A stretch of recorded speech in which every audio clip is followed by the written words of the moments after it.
Hey everyone, welcome back to Adventures with Edna. I'm Chris, and I really wish that Chance was here today, because today is Edna Day. And more importantly, today is the 5-year anniversary of Edna Day. And if you're not familiar with Edna Day, that's the day that I purchased Edna, February 13th of 2020, and it's now February 13th of 2025. Um, so I thought I would just take you guys on a little bit of brief history and show you some of the footage from the day that I bought her, and you can kind of see how far she's come along. Just a little bit of backstory on the purchase. I was looking to buy an old Ford truck, and I was wanting one for several years. I had a '69 F100, and I really liked it, surprisingly, because I never considered myself a truck guy before. But the whole time I had it, I wanted a '50s Ford. And so I was looking online, and I kind of decided that I liked this style a little bit better than the 53 to 56 F100s. And also because those are kind of more hot roddy popular, they're a little more expensive than what I got Edna for. And then when I was looking at Edna, I decided, well, my dad and I, we went and looked at one that was fairly local. It was a 51 F1, and it was actually the same color as Edna, surprisingly. And it was mostly stock, as far as I know. Well, I wouldn't say mostly stock. It had some stuff done to it. There was a couple things done to the engine. It was lowered. It had a 4-speed in it, and it was kind of a work in progress, but he just wanted too much money for it. Wasn't willing to negotiate at all, which worked out because I found Edna. And the reason that Edna is called Edna is because I had a little bit of savings, and my grandmother Edna had left me uh, a little bit of money, and so I put the two together, and that's how Edna came to be. So I had already planned to name the truck Edna before the purchase, and I found her on Facebook Marketplace. And like I said, after looking at the 51, I kind of decided that I liked the 48 to 50 body style a little better, because I kind of felt like, I don't know, I just kind of liked it a little better. And so I decided to go that route. And then I found, while I was on lunch at work, Edna on Facebook Marketplace, and she wasn't too far away, about 3 hours away, about an hour south of Atlanta, and affordable. And back then, I don't think you can do it anymore, but at the time, you could comment on Facebook Marketplace's posts.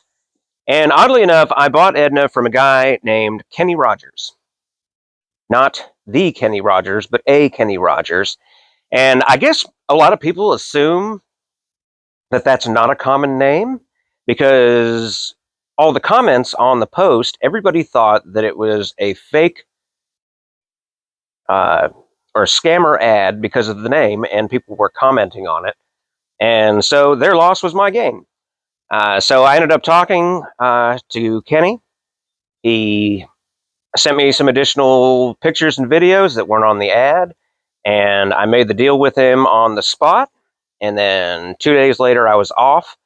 And Edna was drivable when I bought her, but she wasn't drive her 3 hours home down the interstate drivable.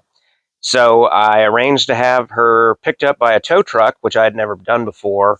And so I was a little nervous about that, but it ended up not being as big a deal as I thought it was going to be. I had a friend who owned a car dealership, and he recommended a tow company to me. And so I set up to meet them down there. So I kind of bought Edna sight unseen, but I felt pretty confident in the purchase. So we drove down there, or I drove down there. I didn't have anybody to go with me. And just much like today, it was pouring down rain. So I gassed up Venom and hit the road kind of early because I think I was supposed to be down there by 10. And I got down there and got to see Edna for the very first time.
So we worked out the deal. I paid Kenny what we agreed upon, and we got her loaded up on the tow truck. It showed up about 30 minutes after I got there, and so I walked around, took videos, and then the tow truck driver, he was in a hurry to get back, and I guess maybe because of the rain, but the rain pretty much stopped. It was only kind of just drizzling a little bit when I got down there. And then, but it was so bad driving down that you couldn't even see the tail lights on the car in front of you. It was awful. I think it took me almost an hour longer than it should have to get there. But I got her, and then the tow truck driver, he got Edna loaded up, and he left. He was gone. And then it was funny because I sat around for probably another 30 minutes talking to Kenny and his brother, and just about car stuff and a few things. And then I hit the road, got some gas, got some lunch, and got back on the interstate, headed back up home, and managed to catch up with the tow truck driver, which was pretty awesome.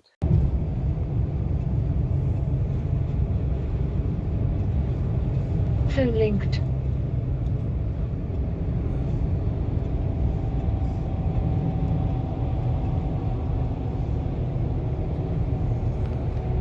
So I got a little bit of footage passing them. And then I decided that it was in my best interest to get home before he made it, the tow truck driver. So I think I got home maybe about 20, 30 minutes before he got there. And I was so anxious to drive Edna that I got her started, and what I didn't think about was Edna did not have a good battery charge, because when I went down there to pick her up, he had to put her on the charger for a minute because she was a 6-volt truck, and so the battery was not well charged, and so I was able to. She didn't want to start when I got her back. She had a new battery. It was just 6-volt batteries are just they're just not great. And but anyway, I got her on the charger just long enough to get her fired up, and then we took our initial test drive around the neighborhood.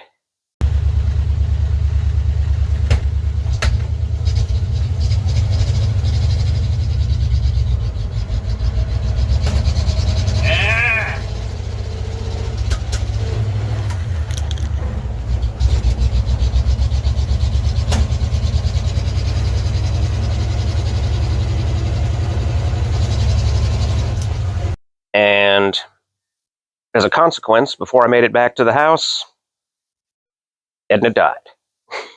I stalled out between two hills, so I couldn't push her off. I have basically nothing beyond the bill of sale that I owned her. So I was really, really worried. I ended up having to, I was only like a block and a half from the house, so I wasn't far. But I ended up having to pull the battery out and bring it back home and charge it up. And 6-volt batteries do not charge quickly. So I got it charged up. And so Edna had to sit at the bottom of the two hills for, I don't know, 2-3 hours. So it was almost dark by the time I got her back to the house.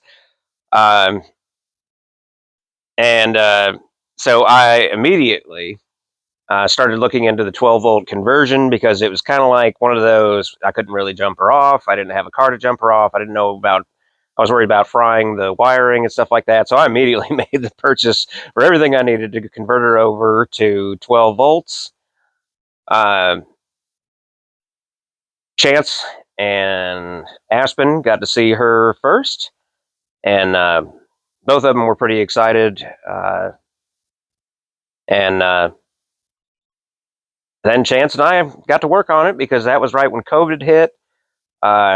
They shut down the plant where I was working, and so I was furloughed for 5 or 6 weeks. And Chance was with me the whole time, and so we got a lot done to Edna in a very short amount of time, including getting her lowered, getting new exhaust, getting the interior completely redone, and the rest of it's pretty much just history. So today, 5 years with Edna, and we've been making adventures ever since. So I hope you guys enjoyed this. Don't forget, adventures are out there everywhere. You just got to find them. Don't forget to like, subscribe, share it with your friends. Really helps out the channel a lot. We really, really appreciate it. Thanks for watching, and we'll see you in the next one.